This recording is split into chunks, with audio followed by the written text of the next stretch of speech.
Hey everyone! Today we're going to prepare to install the shower valve in the bathroom. Stay tuned.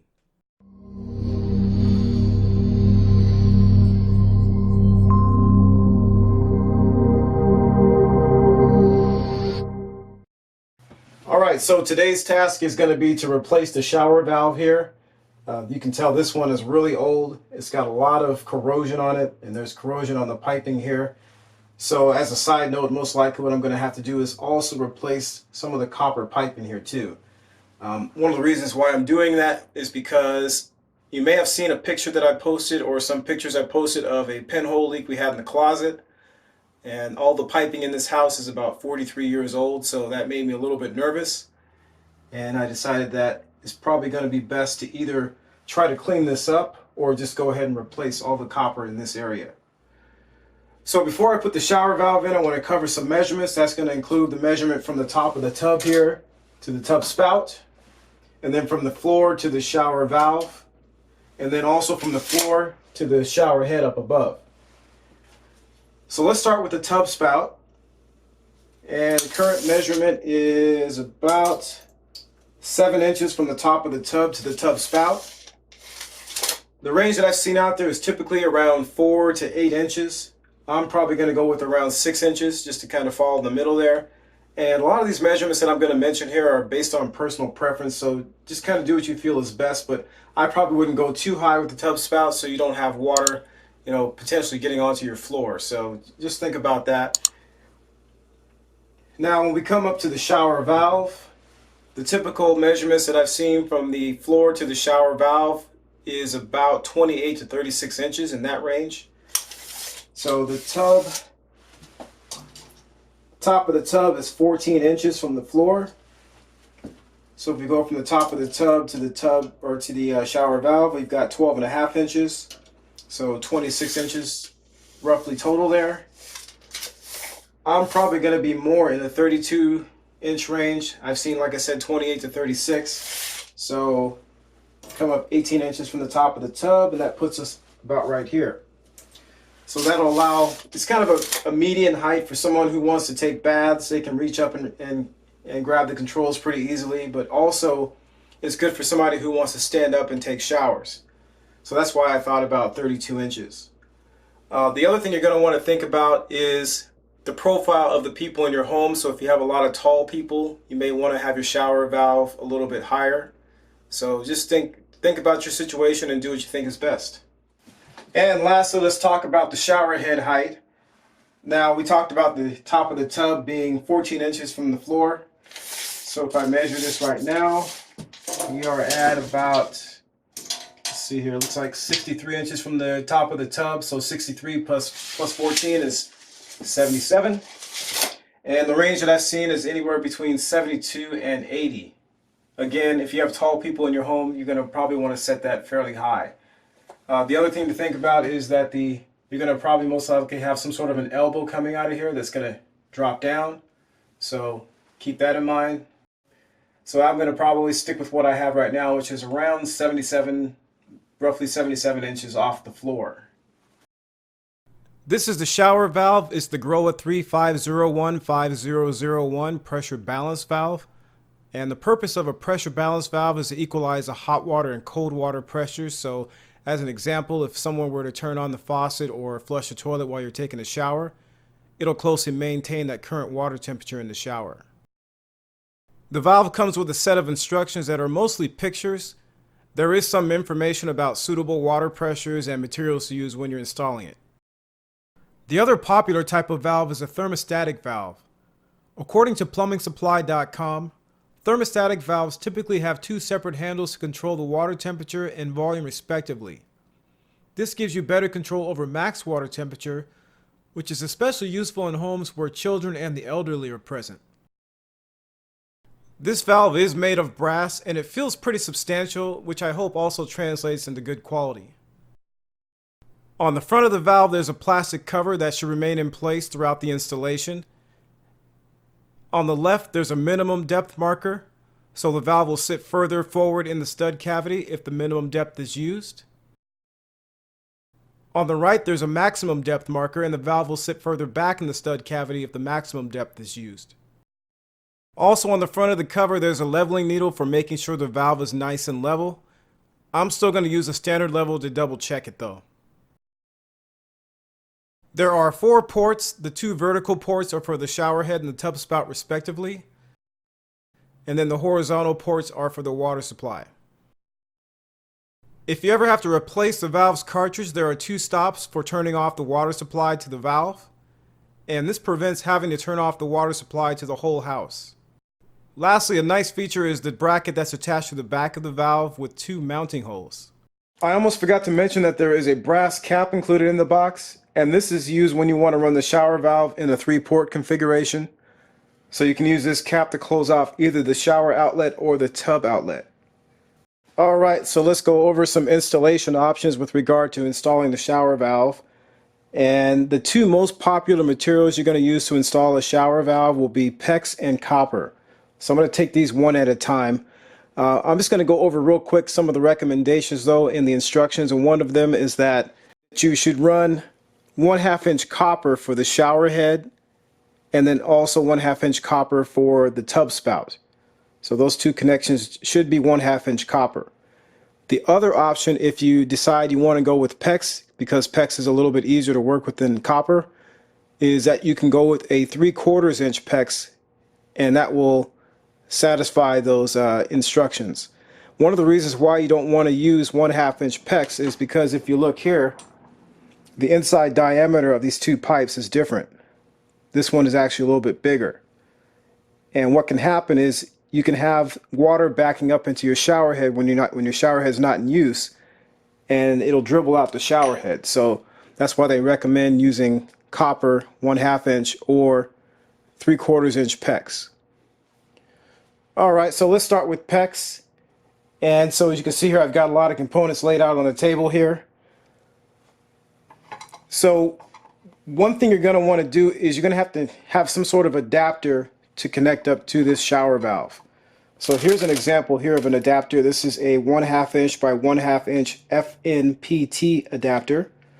So there's some threads in there, and then there's a 1/2 inch barb for your PEX piping there. So that will work just fine on your supply lines.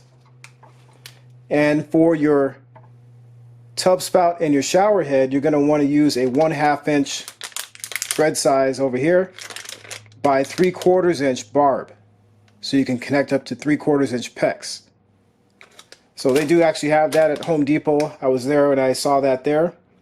So that's an option if you want to use 3/4 inch PEX as opposed to using copper. This here is a sweat adapter. So if you already have copper installed in your walls, you're still going to have to convert that to PEX by using something like this adapter here, which means you're going to have to solder. You could use a fitting such as the Sharkbite push to connect to make the transition, but they're not my personal preference inside of walls. Now these 2 items here, you've got an elbow. So this is for a change of direction. And you can see there are 2 barbs here. Now these are kind of expensive. So one thing you can use is something like this, and that will help with the change of direction. Of course, you can see the radius is a little bit different here. So this will work in an instance where you actually have enough space to be able to change direction using that kind of a radius. One thing you're going to have to do though is you're going to have to heat the PEX up so that it can bend, because some of this PEX is pretty rigid. So you're going to have to heat it up with like a heat gun on a low setting, or you can use something like hot water. Just soak it in hot water to be able to bend it. So the other reason why I like using something like this when it's not necessary to use an elbow like this because of the amount of space is that you have less connections. So more connections obviously means you have more potential for a leak developing. So that's those items there. Here are some crimp rings. So this is how you would connect your PEX up to your barbs. So these crimp rings go on over the end here. And you probably saw that if you look at the wall-mounted toilet video, I talked about installing PEX, and that's because I use PEX in that installation. So you may want to reference that video, but I didn't really show a whole lot in that video. I just kind of talked about some of the materials and how I use them. So they do have clamps also. That's a newer item that I've seen in the stores. So clamps as opposed to crimp rings. So I'm just going to talk about the crimp rings here. These are 1/2 inch crimp rings, and they would go over the pecs.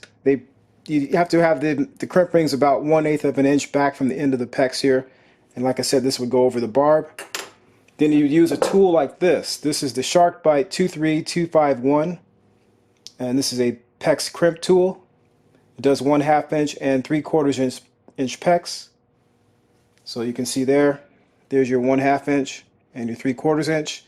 The one negative about this tool, as you can see, is that it's fairly large, so it can be difficult to use in tight spaces.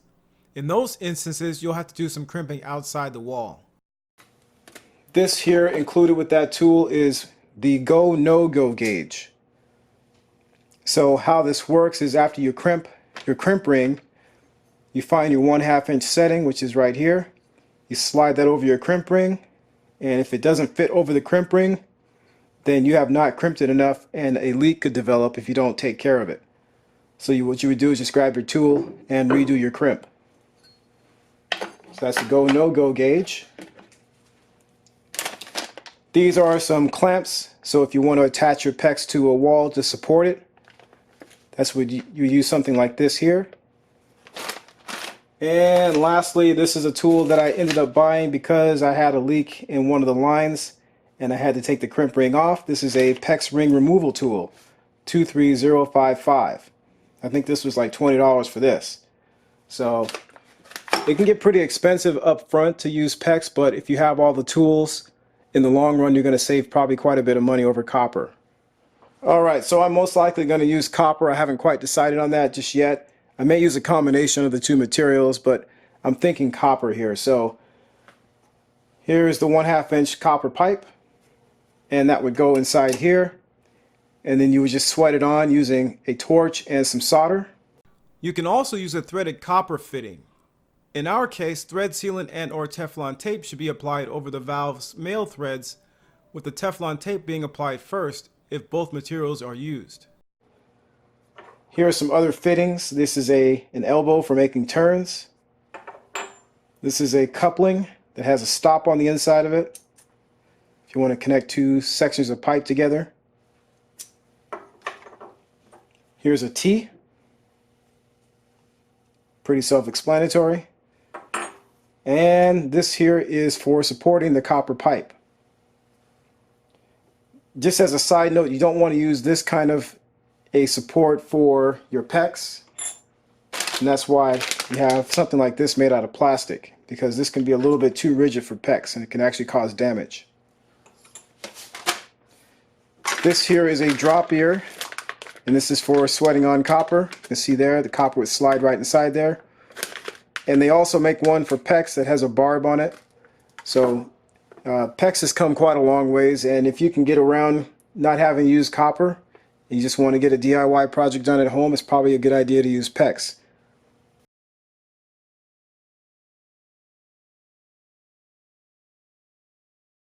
The last thing I wanted to cover here are some of the advantages of choosing PEX versus choosing copper. So let's start with PEX. PEX is much easier to install for the DIYer and has become increasingly popular in the plumbing profession also.